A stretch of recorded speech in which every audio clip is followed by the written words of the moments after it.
नमस्कार, स्वागत है। आप देख रहे हैं बक्सर ऑनलाइन न्यूज़ और मैं हूं आपके साथ गुलशन सिंह। आज हमारे साथ राजनीतिक मुद्दों पर बातचीत करने के लिए खास मेहमान जुड़ चुके हैं। इनका परिचय है पूर्व आईआरएस अधिकारी विनोद चौबे और भाजपा के वरिष्ठ नेता भी हैं।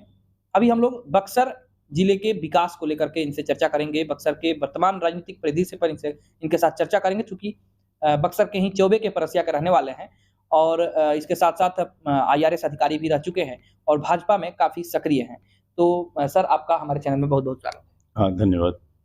अच्छा बक्सर में आए हुए हैं आप, इसके पहले भी कई बार हमने आपके साथ बातचीत की है। बक्सर में तमाम जगहों पर आप घूमते हैं, जनता से जनसंपर्क करते हैं। अभी तक आपको क्या लगा बक्सर का कितना विकास हो पाया है? जो अपेक्षाएँ की जाती है बक्सर के विकास को लेकर के, कितना आपको लगा है कि हो पाया है, नहीं हो पाया है? देखिए, अगर सही ढंग से देखा जाए तो बक्सर और बिहार देश की अन्य जगहों से आप तुलना करें तो काफ़ी पीछे चल रहा है। तो अभी क्या है कि यहाँ ऐसी बहुत सारी चीज़ें हैं जो अभी करना है।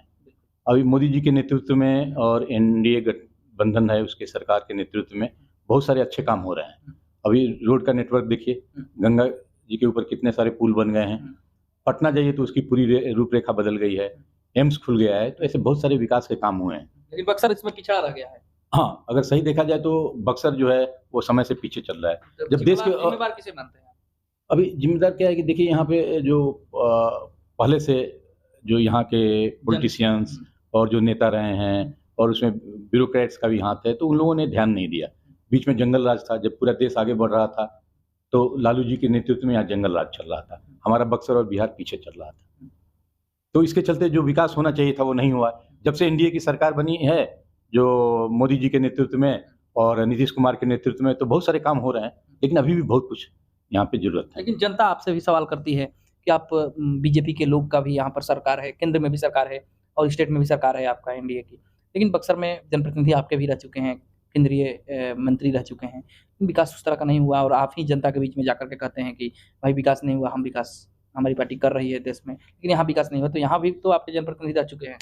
हाँ, बिल्कुल यहाँ रहे हैं और जो मोदी जी के नेतृत्व में सबका साथ, सबका विकास, सबका साथ सहयोग, सब उससे काम हो रहा है बहुत कुछ, लेकिन अभी भी बहुत कुछ बाकी रह गया है और उसके करने की ज़रूरत है। जैसे फॉर एग्ज़ाम्पल आप देखिए तो अब हेल्थ को लेकर एम्स खुल गया और लोगों को जो दिल्ली भागना पड़ता था या वेलोर, मुंबई, अन्य जगहों पे जाना पड़ता था, तो आज यहाँ पटना में एम्स खुल गया है। लेकिन उसके बावजूद भी जो बेसिक हेल्थ सिस्टम है, उसमें बहुत कुछ इम्प्रूवमेंट करने की ज़रूरत है। जैसे जो आदमी गाँव में रह रहा है, क्योंकि ये कृषि प्रधान क्षेत्र है और लोग ज़्यादातर लोग गाँव में रहते हैं। तो अब गाँव में कोई बीमार पड़ता है तो वहाँ प्राथमिक उपचार केंद्र होते हैं, तो उसको हमको इम्प्रूव करने की ज़रूरत है। डिस्ट्रिक्ट लेवल पे जो हॉस्पिटल्स है, उसको हमको और इम्प्रूव करने की ज़रूरत है।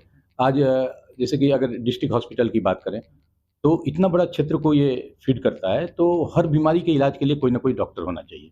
हम आज ज़्यादा बीमार लोग पड़ जाते हैं, तो हम पटना लेकर क्यों जाएँ या दिल्ली लेकर क्यों जाएँ इलाज के लिए? वो सारी व्यवस्थाएँ बक्सर में ही होनी चाहिए या आरा में होनी चाहिए, कोचस में होनी चाहिए, दिनारा में होनी, सारी सुविधाएँ होनी चाहिए। अच्छा आप गाँव में भी गए थे अभी, कई सारे गाँव में आपने दौरा किया, गाँव के लोगों से मिले, क्या लोग कह रहे हैं? किस तरह का मतलब लोगों के बीच में ये है? देखिए, लोगों का तो सहयोग मिल रहा है, तभी यहाँ एनडीए की सरकार बनी है और मोदी जी के नेतृत्व में इतनी सारी योजनाएँ लागू की गई हैं, नौजवानों के लिए, वृद्ध लोगों के लिए, स्टूडेंट्स के लिए, दलित क्लास के लिए, अनुसूचित जाति और जनजाति के लिए, तो हर वर्ग को इसमें कवर किया गया है। लेकिन उसको योजनाओं को नीचे के लेवल तक पहुँचाना है, जो हर जनता तक उसको कैसे पहुँचाया जाए।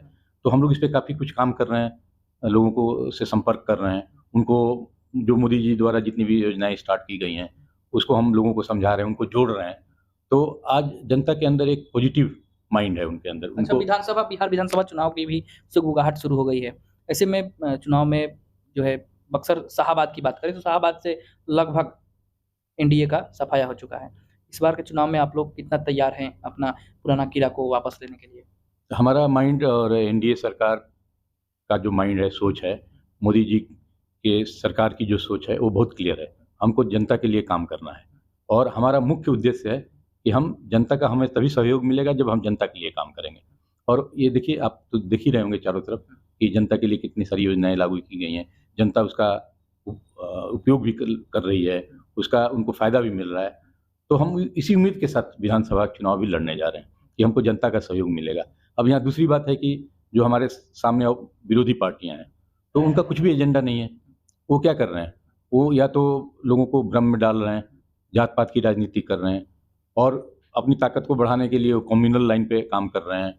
तो हमारे एनडीए सरकार के माइंड में ये सब चीज़ें नहीं हैं। एनडीए सरकार के माइंड में केवल एक ही चीज़ है कि समाज को कैसे आगे बढ़ाया जाए, नौजवानों को कैसे आगे बढ़ाया जाए, शिक्षा की स्थिति को कैसे सुधारा जाए, लोगों को रोज़गार कैसे दिया जाए। अभी देखिए राज्य सरकार के अंदर बहुत सारे डिपार्टमेंट्स में जो वैकेंसी निकली, उसको धीरे-धीरे भरा जा रहा है, तो लोगों को रोज़गार मिल रहा है, लेकिन इसके बावजूद भी अभी बहुत सारी ज़रूरतें हैं, उसको और युद्ध स्तर पे हमें काम करना होगा। अच्छा, सदर विधानसभा की बात करें तो यहाँ पर आपकी जो सक्रियता है, उसको लेकर के लोगों में एक कयास लगाया जा रहा है कि चौबे जी भी इस बार चुनाव में आ सकते हैं बीजेपी की तरफ से, चूँकि आप बीजेपी के एक वरिष्ठ नेता भी हैं।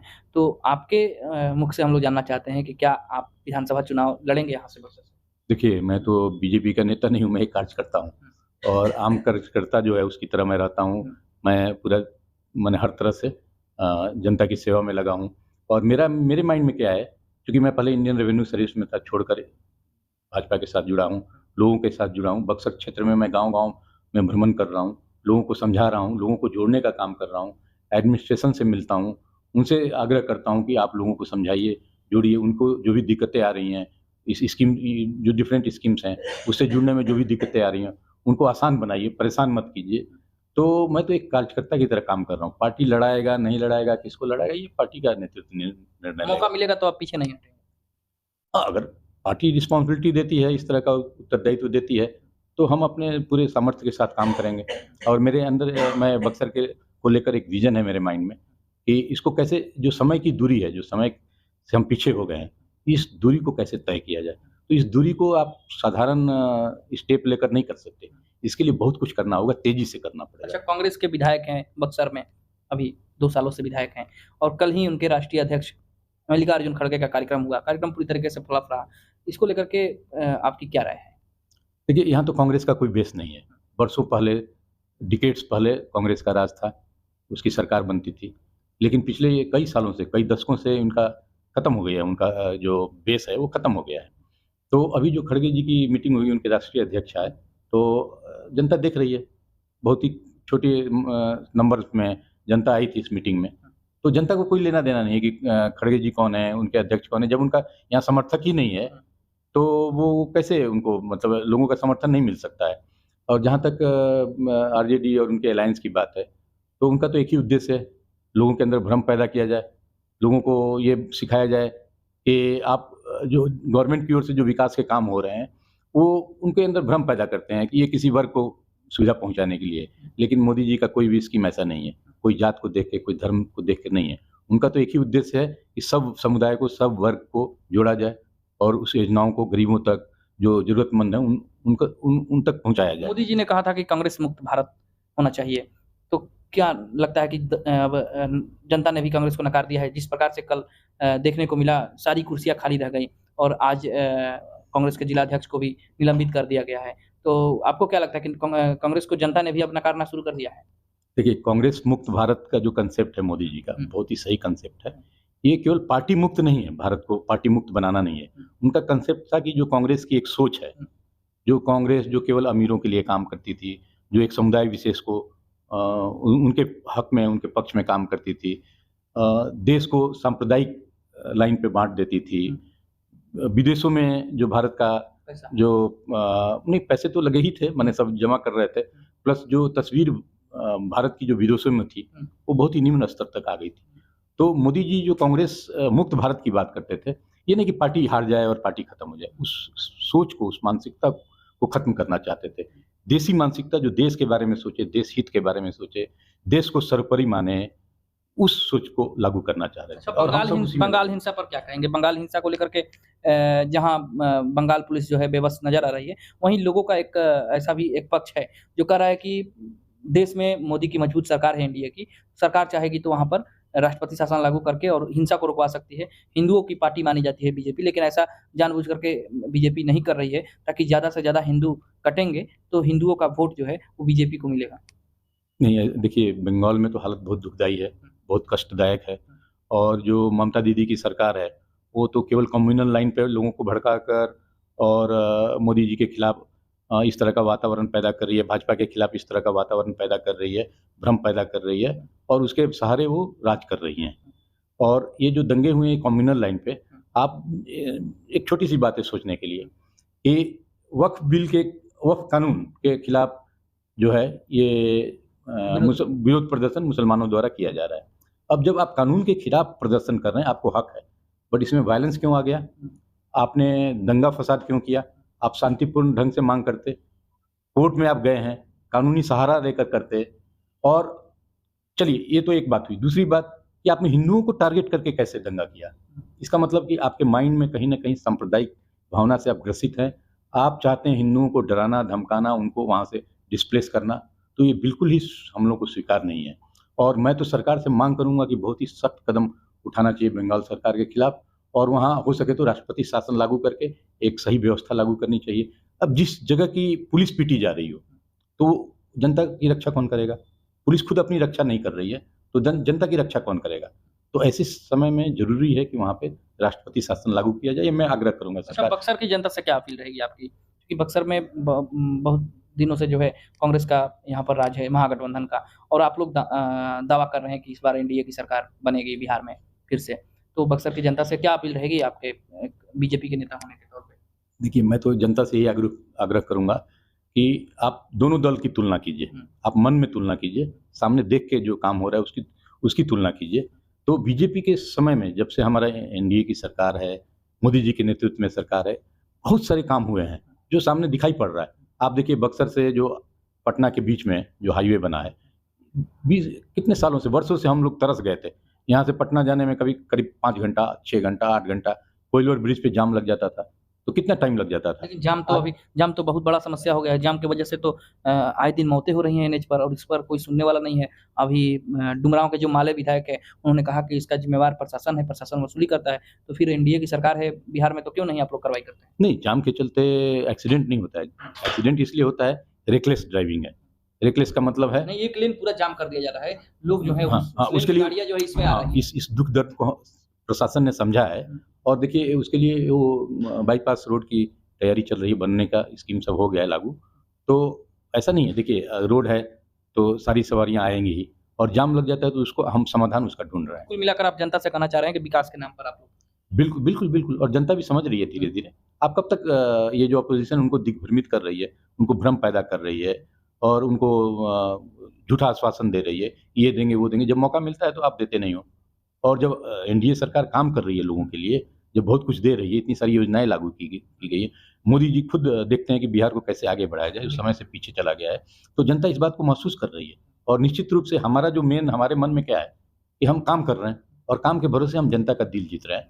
तो हमको कोई जात-पात के लाइन पे हम नहीं कर रहे हैं। अभी जैसे कि ये आरजेडी है, वो कम्युनल कास्ट लाइन पे अपना माँगती है वोट, या कम्युनल लाइन पे। तो मोदी जी की योजनाएँ क्या केवल हिंदुओं के लिए है? मुसलमानों के लिए भी है, वो भी उसका फ़ायदा उठा रहे हैं। अब उनको समझने की ज़रूरत है, हमें समझने की ज़रूरत नहीं है, मुसलमानों को समझने की ज़रूरत है। जो उनके साथ जात जुड़े हुए हैं, जो जिस जात का वोट माँगते हैं, उनको समझने की ज़रूरत है कि मोदी जी निष्पक्ष होकर कोई भी योजना लागू करते हैं, वो उनके लोग भी उतना ही फ़ायदा उठाते हैं। जो मोदी जी के समर्थक हैं, जो उनके विरोधी हैं, वो भी उतना ही फ़ायदा उठाते हैं। तो हमारा यही उद्देश्य है कि हमारे काम को देख के आप एनडीए सरकार को समर्थन दीजिए। बहुत-बहुत धन्यवाद आपका, आप हमारे साथ जुड़े और इतना समय दिए। Thank you. ये थे हमारे साथ भाजपा के वरिष्ठ नेता विनोद चौबे, जो कि पूर्व आईआरएस अधिकारी हैं और बक्सर के रहने वाले हैं। बक्सर के चौबे के परसिया के रहने वाले हैं और बक्सर में काफ़ी सक्रिय रहते हैं, सामाजिक कार्यों में भी बढ़-चढ़ कर हिस्सा लेते हैं। अभी बक्सर दौरे पर हैं, अपने गाँव आए हुए हैं। गाँव के साथ-साथ बक्सर विधानसभा क्षेत्र के विभिन्न गाँवों का दौरा करके लोगों से मिल रहे हैं, जन समस्याओं को जानने की कोशिश कर रहे हैं। इस दौरान हमसे ये मिले, तो हमने इनसे तमाम मुद्दों पर चर्चा की, इनसे जानने की कोशिश की कि इस बार चुनाव में इनका क्या कुछ एजेंडा है। इन्होंने साफ तौर पर लोगों से, जनता से अपील किया कि इस बार एनडीए की सरकार फिर से बनेगी बिहार में और एनडीए विकास के ही मुद्दे पर चुनाव में फिर से लड़ने वाली है। बक्सर से गुलशन सिंह की रिपोर्ट।